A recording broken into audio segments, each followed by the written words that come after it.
Now this is like a revision because you'll have already learned parts of speech in the 5th standard. But still, this is a revision of the parts of speech that you have learned. Now I'll just be going through the different parts of speech, teaching you not in very detail, but quickly. Okay. Now, as you know, there are 8 parts of speech. We go to the first one, that is a noun. A noun is, you'll play a game, name, place, animal, thing. Okay, that's exactly what a noun is. It's a name of any name, place, animal, thing, or any not just the name of a specific name, place, animal, thing, even any name, place, animal, or thing. It also includes ideas or feelings like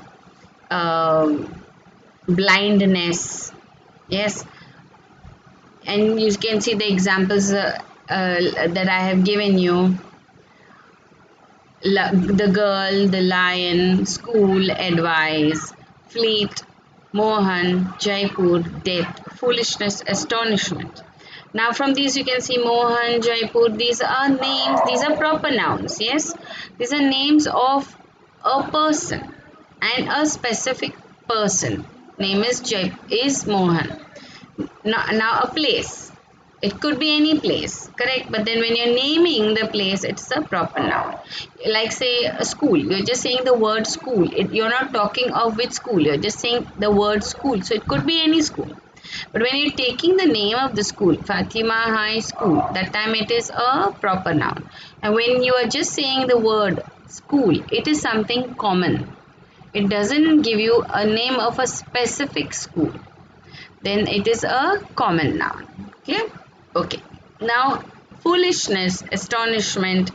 You see, nouns, you can change any word into a noun by changing the endings. Yes. So anything that has NESS, MENT, TION, ATION, all these are become into nouns. Yes. Foolish becomes foolishness. Foolish is an adjective. It's describing somebody as being foolish. When they tell you make it into a noun, remember these what I told you. NESS, MENT, TION, ATION. These are very common. There are more, but these are the ones that you should remember because they are very, very common. Yes. So whenever they tell you to change something into a noun, you should remember this: ATION, TION, NESS, MENT. These are the ones that are very common. Okay, moving on to the next one is a pronoun. Now a pronoun is instead of a noun, a word that is used instead of a noun. Like supposing I am giving you an example, Ram is a good boy. I'll tell you, Ram loves apples. Ram is Mohan's friend. Okay. Now all the 3 sentences I was talking about the same person, that is Ram. So instead of repeating the name Ram over and over again each time in the beginning of each sentence, you just put a pronoun over there. Now your pronoun changes according to gender and number. So here since he is singular, Ram is singular and it is a male, you will say he. Okay, you will write he in the second and third sentence instead of Ram. If it was more like say Ram and Mohan are friends, so if you instead of Ram and Mohan you will say they are friends. Clear? Okay. Now we move on to the next one, that is adjective. Now what is an adjective? An adjective is a word that describes a noun. So when you're thinking a noun or a pronoun, you know what is a noun, name, place, animal, thing I just told you. Something that tells you more about the place, more about the animal or the thing is an adjective. Like for example, you just take a boy. Okay, the noun is boy. Now, the boy can be fast, the boy can be foolish, the boy can be tall, the boy can be thin. Okay, so you're describing the boy. Now, same thing you can say a dress.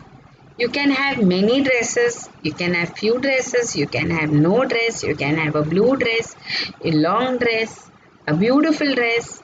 All this describes the dress. So anything, a soft dress, a satin dress. Yes, the material, maybe it will tell you the material, maybe it will tell you the color, maybe it will tell you how many. Yes, which dress, this dress. Okay, so all these will describe the dress, that is the noun dress. So it is doing the work, it is an adjective. Okay, now moving on to the next one, that is verb. What is a verb? A verb, till now you learned verb denotes or shows action, correct? Anything that shows action is a verb. But here, like say you're saying the action run, action singing, doing, does, did, said, wrote, write, all these are actions. The action can be in past tense, present or the future tense, any of the tenses. Now this verb not only denotes action, it also denotes possession, that is having. So verbs like have, has, hasn't, positive or negative, okay? Have, has, hasn't, had, all these are also verbs. And being, that is to be. The main verb is to be. Root verb is to be. Yes? And you will make verbs out of it, is. So he is very tall. So is your verb. Then are. When is it are? When you're talking more than one, that is plural. Is singular. Correct? They were. This is the past tense. And more than one, that is plural and past tense. So your verb changes according to the number, that is whether it's one or more than one, and according to the tense, whether it was done in the present, in the future, or will be done in the future, or was done in the past. Clear? So all these, if you see, was, be, is, were, all of these, has, had, all these are action. And also state of being and having. Yes, like he has green eyes. So has is the verb. Okay, moving on to the fifth one, that is adverb. Now what is adverb? Just as adjective describes a noun, tells you more about a noun, adverb tells you more about the verb. It adds to the verb. Okay, like what is verb now? Action. Here basically it tells you about the action, how the action was done, when the action was done, why the action was done, how many times or how frequently, how often, okay, where the action was done, when it was done, all this it will answer. Okay, like say action says singing. Okay, he sang yesterday. Yes, he sings often. How often? He seldom sings. He rarely sings. Yes, so it tells you the frequency. He sings beautifully. It tells you how. He sings softly. It tells you how. Clear? So the action is telling you so many things. He sings now. So he's telling you when. Right now. Clear? Okay. So adverb tells you more about the action. Okay, go on to the next one, that is preposition. What is preposition? It tells you the relationship of a word and a pronoun or a noun that comes after it. Like it can basically, it tells you many times, it tells you the position. See, preposition, so it tells you the position where something is. Like say the ball is in the basket. So where is the ball? In the basket. The girl is sitting under the tree. Where is the girl sitting? Under the tree. Okay, I came from school. From where she came? From school. Clear? Okay, so all these tells you basically tells you the relationship between the word and a noun or a pronoun. And what relation it will tell you? It will tell you the relation in which direction: here, there, under, up, down, near, below, before, after. Okay, location, that it is that's the same thing over here, over there. Place also, say time, it tells you the position. Okay, position, the time may be now, never, okay, tomorrow. Yes, so all these will tell you the preposition. Moving on to the next one, that is conjunction. What is a conjunction? Junction. Now I'll tell you, supposing you go to Kalyan. What is the name of the station? Kalyan Junction. Why is it called Kalyan Junction? The reason it's called junction because there are many there are many it's a place where many tracks come together. You know, it is a place where many trains meet or stop. Like you have trains going to Titwala, you have trains going to Badlapur, you have trains going in different directions, but they come and meet over there in Kalyan Junction. Okay, so junction is a place where you have, it's like a meeting point. Yes, it joins two things. So here what does it join? It can join two words, Ram and Anil. It can join two phrases. It can join a word and a phrase. It can join a word and a sentence. It can join a clause and a phrase. So it depends. Whatever it is joining, it's joining two different things and making it into one. Correct? Now, for example, I will say Ram loves apples. Second sentence, Ram loves jackfruit. Ram loves his mother. Instead of saying all these things, what is common? He loves. So I will say Ram loves jackfruit, apples, and his mother. So you're joining all these three by using the word and the conjunction and. Clear? Okay. Okay. I'll give you another example. She failed in the exam. Second sentence, she did not study well. So, why did she fail? Because she did not study well. So, you will use the conjunction because and join both the sentences, making them into one. She failed in the exam because she did not study well. Clear? Okay. So now when you after join with a conjunction, using a conjunction, the two sentences become into one. Now we go to the last one, interjection.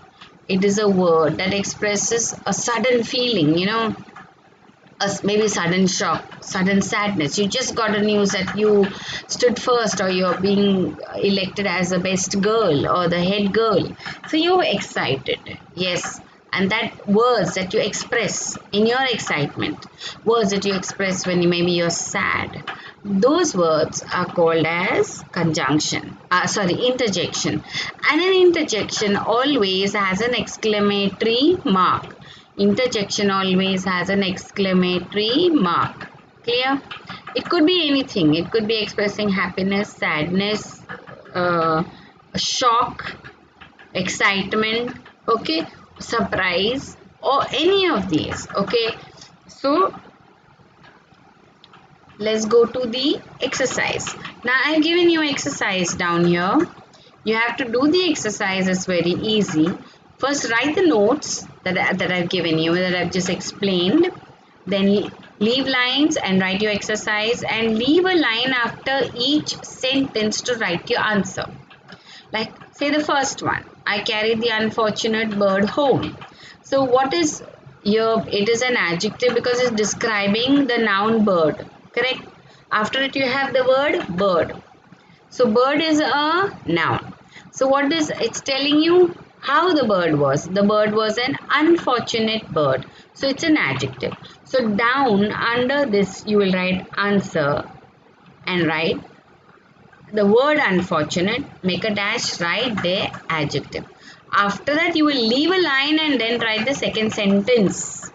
I don't want it to be untidy because you all are confused. Okay, don't be confused, please. Be neat, be tidy.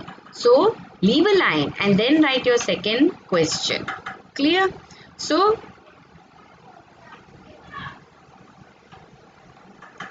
okay, let us go to the next question. Write the underlined words in a sentence in the correct columns. Here the words are underlined. You have to tell what it is. All the 8 parts of speech. And you have to just fill them in the box that is given down. Okay, I have given you boxes like this. So in this you will fill. Clear? Okay. In the last one, only the word ferocious which should be underlined, not a. So only the word ferocious, not a. Okay. Uh, now, uh, do this by yourself. If you have a problem, you can message me. I will clear your doubts. Clear? And the next time I will be still doing some more exercise or more practice on this part of speech. Then we will go on to the next topic. Okay, thank you. And see that you do this. Whenever I say grammar, you have to do it in your grammar book, because in spite of telling grammar, some children are still calling and asking teacher which book. So please, when I'm saying grammar, do it in your grammar book. Yes, unless I want you to write that grammar in your English book, then only I will tell you. But whenever I say grammar, you will write it in your grammar book. Clear? Now, when do I generally want you to write it in your English book is your figures of speech. Even though it is grammar, I want you to write it in your English book because it's connected with your Bal Bharati. Right? Now, this is nothing. This is only and only grammar. So, you will write it in your grammar notebook. Clear? Okay. Thank you and do have a good day.